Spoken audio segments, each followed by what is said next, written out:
Mr. Chigozie Ubani joins us now.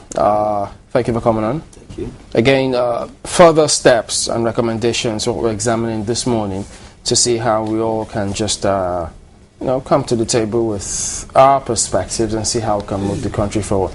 We've seen headlines which a whole lot of people at the moment now talking about. You're threatening to attack Labour, you're saying this, you were initially sponsored by some former governors who denied it. So many things are just coming up at the moment. And how do you see this? Yes, it is expected because, like I've always said, these are perilous times for the country and for Nigerians. When things happen, a lot of security issues are dealt with, are shrouded in secrecy, because when you release certain level of information, so it goes into the hands of the bad guys also. So you don't expect government to say everything as it is presently. So it gives room for speculation. But I don't see that as untoward, because in investigation, you draw all manner of hypotheses, put them on the table and then begin to narrow them down. The closest link to what your challenge is, then you narrow down your investigation. Yeah, pardon me. People are bound to speculate, and information will keep flying until we're able to narrow them down. Have we been able to take advantage of research findings? We have so many research institutions in this country. Yeah. Have they been throwing their weight around? There is no doubt in the fact that they won't have come up with information. But if you, for instance, suggest and people in authority don't buy your idea, what do you want? We have been talking on channels. We have been at different fora. We have organized all manner of conferences and training for people, and at the end of the day, communique is issued and people throw it to the dustbin. Take, for instance, the issue of National Youth Service. One of the biggest challenges of security in Nigeria is intelligence. And we say, look, well, it is in public domain. It's common knowledge that Nigeria has about 20,000 state security operatives in a country of 150, 160 million people.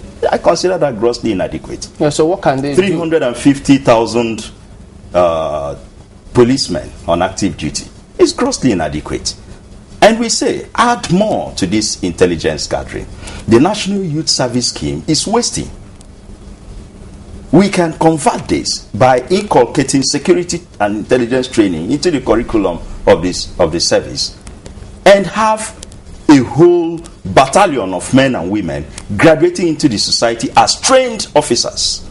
Whether you're working in the bank or in an oil installation or even in the marketplace, you are a potential security officer. I keep saying this. There is a difference. We must distinguish the difference between law enforcement agents and security men. You and I are security men and women, personnel. Then when we suspect within our environment, when we feel that this is the time to act, to enforce the law, then we call in the police. But that of intelligence is for you and I. That's our duty. How do we harness this? We need more. A lot of people, of course, we all have eyes, except for those who are impaired. But you see people, in local parlance you call it moping. You see people watching events. The eyes are there to transmit image to the brain. The brain will process and then inform whatever action or reaction. But you see people watching. They see things, and the eyes don't communicate anything to the brain. And even when it does, the brain does not process on time to trigger your action or reaction. So you stand there and somebody drives in, parks a car in front of a bank, 4 men sitting inside, 1 man goes in to withdraw money and come out and drive. The guard man, the security man there, does not see anything wrong with 4 men sitting in a vehicle while 1 man goes to do the transaction. That's what we're saying. There has to be security intelligence, and this has to pass through. Because I won't blame anybody that we are where we are today. But now that it has come, we have to brace up for the years ahead. Talk about it from this community response. Yes. Because, I mean, you talked about the inadequacy of our personnel. Yeah, that's right. There's a limit to what they can do. What about the part where we as citizens come in? Have we been able to even do maybe as much as we ought to do or can do or capable of doing? Nigerians would have done more. But because of the laxity within the organizations, because of what we now see as complicity. Yeah, but we can't leave it to that, because if they don't care, yes, shouldn't we? No, we do. But I have told you that as citizens, we are limited to information gathering. We are limited to passing information. You cannot enforce. So even when I feel like I owe a duty to pass information and I do this same information goes round against me. You heard someone saying it. It's not fallacy. This is a fact. In the days of kidnapping in my community, I come from Ngwaland, and you know what that means. In those days, you see people pass information, and the next day they'll kill you. It's a real threat. It's a real threat. I came out from a central police station in Aba someday, and my phone rang. And somebody called me, "Bros, we heard you went to the police. Hope you have not gone to give your brother." I said, "Wait. I have, it's on and that's record." a mindset. And that's the thing. I went for something else, which means that somebody who saw me in the central police station had passed information that a prominent son of your community was here today. What I came there to discuss, nobody knew, but information had gone out. And I can say this, I say this before anybody. There is high level of complicity within the security agency. For instance, that information, for instance, if someone had information, this toll line we keep talking about, and it looks so easy and so simple, yet we've been on this. Remember the last time even people talked about this in Channels Forum, and we had series of other programs here which you were also part of. That's right. How come till this very moment the country hasn't even done that one singular thing, a toll-free line with just 3 digits? Well, I leave that to government. And we'll keep leaving it to the government on a daily basis. So. I don't work with government and I'm not their spokesperson, so I wouldn't know what their challenges are. I wish you can bring in the Minister of Communications or the Director of Communications to answer such questions. But what I would tell you is this: having not prepared for a very long time for situations like this, even their efforts will seem to be very slow because it's going to take a very long time. One of the biggest challenges we have today is our borders. The border control is zero. In fact, people say the borders are porous. I say we have no borders. The international cartographers have done their job. They have done the demarcation, the boundaries, but there are no border control. What am I saying? What you have is, for instance, the international route to the next country, you have a check. It's for the good guys. The bad guys don't come through that point. So, vehicles, petroleum tanker, arms and ammunition come from the rest of the open spaces. So, when people say 1 trillion or thereabouts, security budget is too much, that we are not at war, I laugh at it.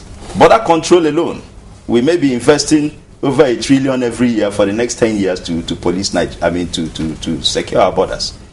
A country that does not have border security is open to attack. So would you recommend that there's a little more transparency in the budget itself, in terms of if we're going to be spending up almost 1 trillion naira, because it's almost 900 and something billion. That's right. Would you recommend a breakdown so that for skeptics and for people who think that that's just another avenue for people to siphon money, it's made clear to them, and maybe they can buy into it? There is no doubt that when you draw such a budget, of course, people will key in. Contracts will be awarded. All manner of things will be given out to people to do. But let's not forget that intelligence gathering alone is even very expensive. And I just talked about border control. So, security budget at 1 trillion. You're looking at customs, you're looking at police, you're looking at the Army Office of National Security Advisor, State Security Service, and all that, bundled together at that. If you break it down, you see, when I say 20,000 state security officers, I mean salaries, emoluments, mobility, and all that. It's all embedded in this. Take, for instance, if you were having up to 1.5 million secret agents, would 980 be part of it? Can that take care of it? No. So I say it's grossly inadequate. This budget is even skewed towards the limited number of people we have in the security operations. The customs itself, which is in charge of border control along with immigration, don't even have enough men. They have not deployed technology well enough to. Of course, we saw the attack in Kano of a passport office. Till today, there is no footage. Is it about the number, for instance, when you talk about enough men? Because we know there exists an agency in Nigeria that really doesn't have that kind of large, should I say, contingent of forces or men. But again, we can imagine loads and loads of Nigerians on a daily basis can feel the effect of this agency, even though sometimes the activity is somehow thwarted by some other agency. Maybe when you arrest, you hand them over, and you at the end of the day realize that that same individual has been let off the hook. But again, is it about the number, or is it about some kind of training that involves intelligence gathering? It's a combination of all. All. But when we talk about number here, I'm talking about number because we have not invested adequately. Which should take precedence. We have not invested adequately in technology. That's where we need number now. If we had invested in technology, then the number will reduce. The number of men required will reduce. Take, for instance, a CCTV camera covering a radius of 150 meters. Okay? Up there on a 20 feet or 30 feet mast, which we have also proposed to government. These telecoms masts are wasting. All of them are powered by the generators or the inverters.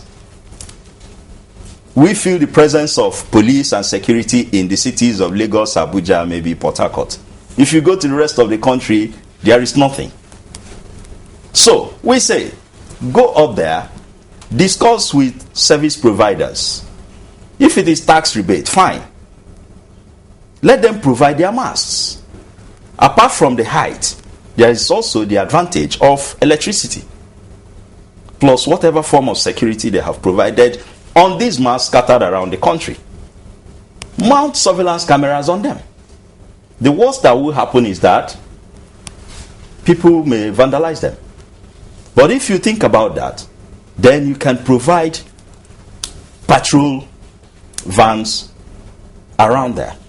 What this simply means is that anything happening between 100 to 200 meters radius is being captured and transmitted to a central monitoring station, where these are collated and crimes are deciphered. I keep saying this. It is common knowledge that no society is crime-free, not even the Vatican. But what civilization has done and technology is to reduce to the barest minimum, so that by the time I'm walking on this street and I remember that there are surveillance cameras on even the channel's mast, I won't go to urinate there. Well, that's why they say they budgeted so much for security. They say they are not off-the-shelf technology, so it will take some time. It goes through certain countries before it comes there. I have no issues with that, and that's why I said that because we have not done, good enough investment over the years. Some of the things government will want to do now will take some time and will look very slow. But that doesn't mean we should fold our arms and watch fellow Nigerians being killed every day. And do you think the government is folding its arms? Pardon?